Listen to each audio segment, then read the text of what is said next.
तिकडे पश्चिम बंगालमधल्या घटनेवरून देखील सर्वोच्च न्यायालयानं ममता सरकारचा समाचार घेत डॉक्टरांना कामावर परतण्याचं आवाहन केलंय।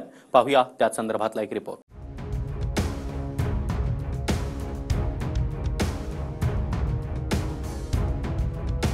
कोलकातामधील डॉक्टर तरुणीवरच्या बलात्कार आणि हत्येच्या घटनेवर सुप्रीम कोर्टानं देखील चांगलीच कान उघाडणी केली आहे। पश्चिम बंगालच्या एका रुग्णालयात प्रशिक्षणार्थी तरुणी डॉक्टरची सामूहिक बलात्कारानंतर निर्घृण हत्या करण्यात आली।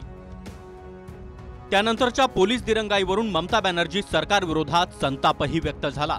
या घटनेचा निषेध म्हणून देशभरातल्या अनेक डॉक्टरांनी काम बंद आंदोलन केलं। पोस्टमार्टम रिपोर्ट नंतरही तरुणीवर बलात्कारानंतर हत्या झाल्याचं कळलं नाही का? रुग्णालयाचे डीन काय करत होते? सुरुवातीला हे सारं प्रकरण आत्महत्या दाखवण्याचा प्रयत्न का झाला, असे प्रश्न सरन्यायाधीश धनंजय चंद्रचूड यांनी ममता सरकारला केले।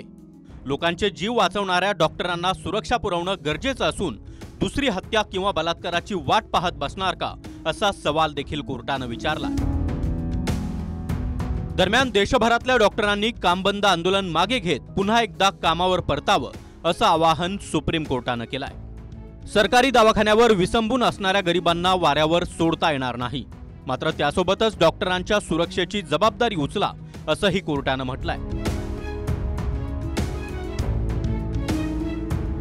दरम्यान कामबंद आंदोलन करा यासाठी डॉक्टरांवरच दबाव आणून त्यांचा छळ केला जात असल्याचा दावा नागपूरमधील एम्स डॉक्टरांच्या वकिलांनी केलाय।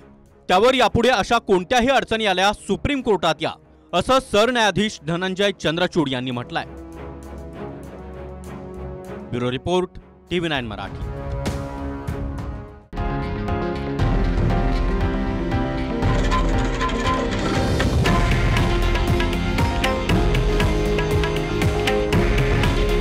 हे आहे देशातील नंबर 1 न्यूज नेटवर्क आणि आपण पाहत आहात TV9 मराठी। काळजी तुमची, हित महाराष्ट्राचं।